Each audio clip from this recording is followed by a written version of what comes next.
आपकी बीवी कितनी खुश है आपके साथ? एक कोने में बैठ के जो इंसान बात नहीं ऐसा देखे लगता है खुश है, अंदर से क्या पता नहीं। कॉफी पी रहा है सुबह। क्या तुमने कभी नोटिस किया कि अजय देवगन काजोल के साथ इतना रूड बिहेवियर क्यों रखते हैं? और इवन तुम नोटिस कर सकते हो कि अजय दूसरे इंटरव्यूज में काफी खुश दिखते हैं, लेकिन जब भी वो काजल के साथ होते हैं ऐसा लगता है कि वो बात करना ही नहीं चाहते। और क्या तुम्हें पता है कि एक टाइम पे अजय देवगन और शाहरुख खान के बीच में एक छोटी सी बात को लेकर इतनी बड़ी लड़ाई हो गई थी कि आज के टाइम पे वो दोनों मूवी तो छोड़ो, एक दूसरे का चेहरा भी नहीं देखना चाहते। आपके सेट पे, सिंघम 2 के सेट पे शाहरुख पहुंचे थे।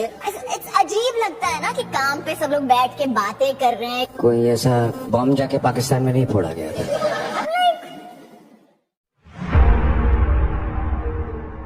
बॉलीवुड और लड़ाई का कनेक्शन बहुत पुराना है और कुछ लड़ाइयाँ तो इतनी ज्यादा बढ़ गई कि बात हाथापाई तक पहुंच गई। लेकिन क्या तुमने एक चीज नोटिस की कि इन लड़ाइयों के पीछे हमेशा कुछ बड़े चेहरे सामने आते थे, लेकिन इन्हीं के बीच में एक और ऐसा चेहरा था जिस पे किसी ने ध्यान नहीं दिया। हाँ, मैं बात कर रहा हूँ अजय देवगन की, जिन्हें आज के टाइम पे शांत और इंट्रोवर्ट समझा जाता है, जो कि किसी भी फालतू की लड़ाई में नहीं पड़ते और अपने काम से मतलब रखते हैं। लेकिन ये बात पूरी तरह से सच नहीं है। तो जिनको नहीं पता, अजय का जन्म 2 अप्रैल 1969 को हुआ है। और रही बात उनके फादर की, तो वो इंडस्ट्री के जाने माने एक्शन डायरेक्टर हैं जिनका नाम है वीरू देवगन। और इवन उनकी मदर भी एक फिल्म प्रोड्यूसर हैं जिनका नाम है वीना देवगन। हाँ, इस पॉइंट को ध्यान रखना क्योंकि आगे जाके ये काम आएगी।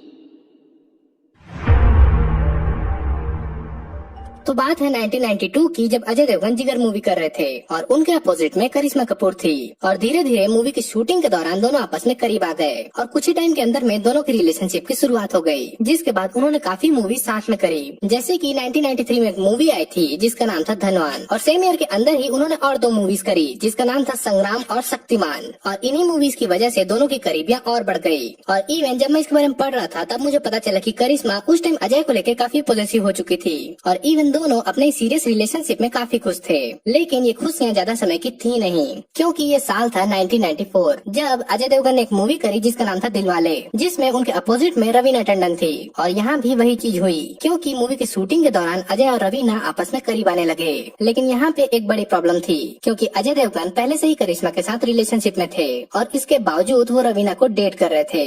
और ये बात को अजय देवगन ने कभी रवीना को पता नहीं लगने दी। और इवन एक और बड़ा रीजन था अजय और रवीना के क्लोज आने का, और वो था दोनों का फिल्मी बैकग्राउंड। तो पार्टी और फंक्शन में दोनों की मुलाकातें होती रहती थी। और इसी बीच एक और मेन पॉइंट आता है कि रवीना की जो बेस्ट फ्रेंड थी वो और कोई नहीं, अजय देवगन की सिस्टर थी। तो सब चीज सही जा रहा था अजय के लिए, क्योंकि अजय देवगन 2 टाइमिंग कर रहे थे करिश्मा और रवीना के साथ में। लेकिन फिर एक बड़ी प्रॉब्लम हो गई, क्योंकि ये सारी बात रवीना को पता चल गई, जिस पे अजय देवगन को माफी मांगनी चाहिए थी रवीना से। लेकिन उन्होंने ठीक इसका उल्टा किया, उन्होंने सीधा रवीना से ब्रेकअप कर लिया। लेकिन तब तक रवीना अजय से काफी अटैच हो चुकी थी और वो इस ब्रेकअप को नहीं सह पाई और उन्होंने कई बार खुद को नुकसान पहुंचाने की कोशिश भी की। और ये सारे चीजों को रवीना ने एक इंटरव्यू में भी बताया, जहाँ पे उन्होंने कन्फेस किया कि वो आज भी अजय से प्यार करती हैं। और इवन उन्होंने अपनी और अजय की साथ में फोटो भी दिखाई, जो कि अजय देवगन को जरा भी पसंद नहीं आई, क्योंकि जहाँ पे अजय रवीना के साथ ब्रेकअप करके सब चीज खत्म कर चुके थे, वहाँ पे रवीना इंटरव्यू में दोनों की पर्सनल बातों को पब्लिकली बता रही थी। जिसके बाद अजय देवगन ने रवीना से बदला लेना शुरू कर दिया,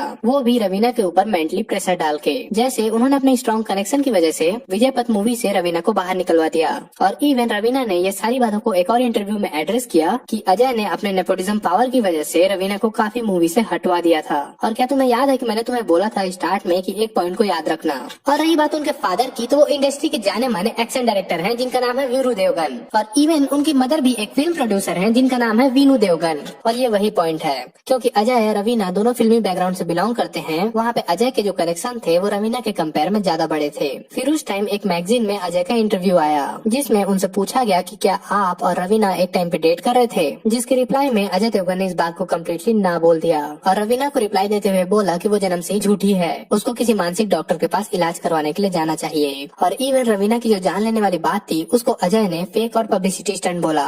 और यहाँ तक कि अजय ने रवीना को बहुत गंदी गंदी गालियाँ भी दी। अगर तुम पढ़ना चाहते हो तो ये सबको पढ़ सकते हो। और अजय से ब्रेकअप के कुछ महीने बाद रवीना अक्षय को डेट करने लगी, जो कि आगे जाके उतना चला नहीं, लेकिन वो एक कंप्लीट अलग स्टोरी है। बाय द वे मैं तुम्हें एक बात और बता दूं कि ये सारे ड्रामा के बीच में करिश्मा अभी भी अजय को डेट कर रही थी, उन्होंने अजय से ब्रेकअप नहीं किया था।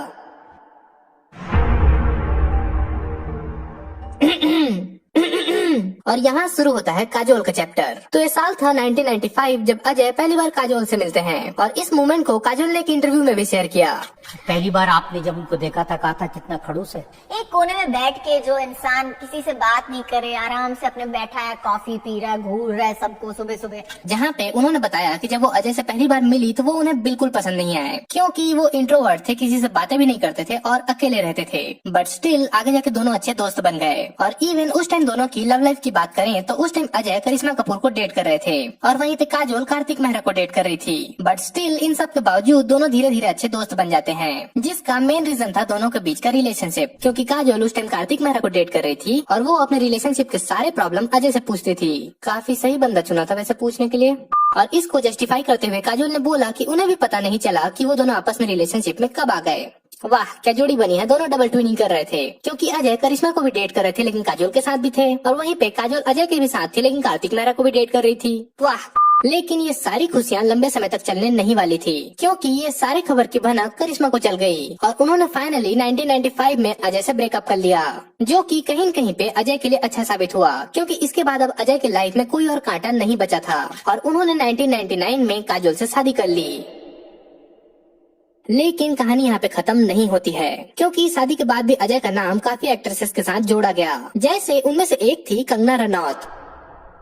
तो इस साल था 2010 जब अजय पहली बार मिलते हैं कंगना से, और वो भी once upon a time in Mumbai की शूटिंग के दौरान। और जहाँ पे मिलते ही दोनों अच्छे दोस्त बन जाते हैं और आपस में क्लोज आ जाते हैं, वो भी बस कुछ ही टाइम के अंदर में। और इवन आगे चल के दोनों सीरियस रिलेशनशिप में भी आ जाते हैं। यार लेकिन तुमने एक चीज नोटिस की कि कंगना दीदी को हमेशा शादीशुदा ही लोग पसंद आते हैं। और इवन बताया जाता है कि मूवी की शूटिंग के टाइम पे अजय और कंगना आपस में बहुत मिला करते थे। इवन अजय कंगना को अपनी कार में पिक करते थे और वापस छोड़ने भी जाते थे। और यहाँ तक तुम्हें ये तो पता चल गया होगा कि अजय देवगन भी इस रिलेशनशिप को लेकर सीरियस थे।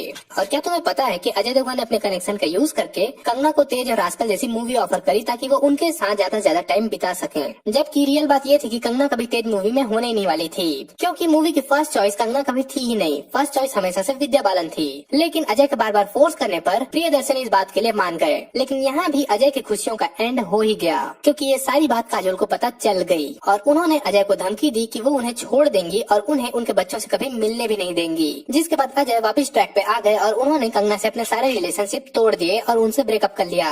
और इवन कंगना ने स्टारडस्ट मैगजीन के लिए एक इंटरव्यू भी दिया, जिसमें उन्होंने बताया कि dating a married man is a mess. बोला किसने था करने को? और कहीं न कहीं पे इसे एक रीजन माना जा सकता है कि अजय और काजोल किसी भी इंटरव्यू में खुल के बात नहीं करते। ओके, अब बात करते हैं एक ऐसी दुश्मनी की जो कि शुरू हुई थी एक छोटी सी बात से, लेकिन आज के टाइम पे वो इतनी बड़ी हो चुकी है कि दोनों एक दूसरे का चेहरा तक नहीं देखना चाहते। हाँ, मैं बात कर रहा हूँ काजोल, शाहरुख खान और अजय देवगन के रिश्ते की। क्योंकि तुमने भी नोटिस किया होगा कि जहाँ पे काजोल शाहरुख खान के साथ जितनी खुश नजर आती है, उतना तो वो अजय के साथ भी नहीं आती। और जहाँ पे काजोल और शाहरुख खान की एक अच्छी फ्रेंडशिप और बॉन्डिंग है, वहीं पे अजय देवगन शाहरुख खान से बात क्यों नहीं करते? तो ये कहानी को समझने के लिए हमें थोड़ा सा पीछे जाना पड़ेगा। तो ये साल था 1995 जब राकेश रोशन करण अर्जुन बना रहे थे और उस टाइम राकेश रोशन अपनी मूवी के लीड रोल के लिए एक्टर्स खोज रहे थे। और इवन कई रिपोर्ट्स की माने तो ये मूवी पहले अजय देवगन और शाहरुख खान करने वाले थे, लेकिन आगे जाकर दोनों के बीच में झगड़ा हो गया, जिसकी वजह से प्रॉब्लम क्रिएट हो गई। और वो झगड़ा ये था कि अजय देवगन शाहरुख खान के साथ अपना रोल एक्सचेंज करना चाहते थे, जिसका एक बड़ा रीजन अजय ने उस टाइम बताया कि ऐसे टाइप के रोल वो दूसरे मूवीज में कई बार कर चुके हैं। और दूसरा रीजन था कि शाहरुख के अपोजिट में काजोल थी। मैं आ जाऊँ क्या?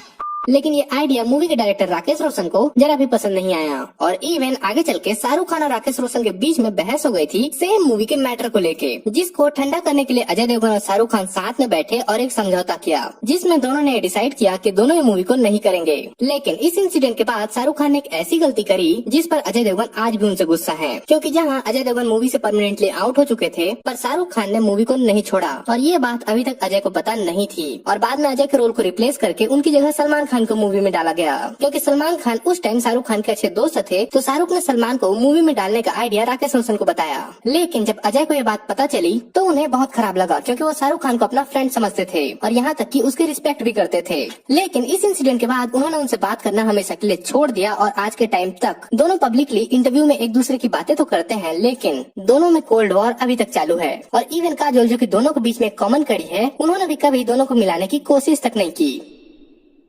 बाय द वे, क्या तुम्हें पता है कि इन दोनों की लड़ाई की वजह से 2012 में एक प्रोड्यूसर का बहुत बड़ा नुकसान हुआ, क्योंकि उस टाइम सन ऑफ सरदार और जब तक खजान एक साथ रिलीज हो गई थी और दोनों मूवी के आमने सामने होने की वजह से दोनों मूवी ही अच्छे से परफॉर्म नहीं कर पाई। जिसके बाद दोनों मूवी के जो प्रोड्यूसर थे उनका मानना था कि अगर ये मूवीज आपस में अलग अलग टाइम पे रिलीज होती तो ये ज्यादा अच्छा परफॉर्म कर सकती थी, लेकिन दोनों एक्टर्स की कोल्ड वॉर की वजह से किसी भी मूवी ने पीछे हटने का नहीं सोचा।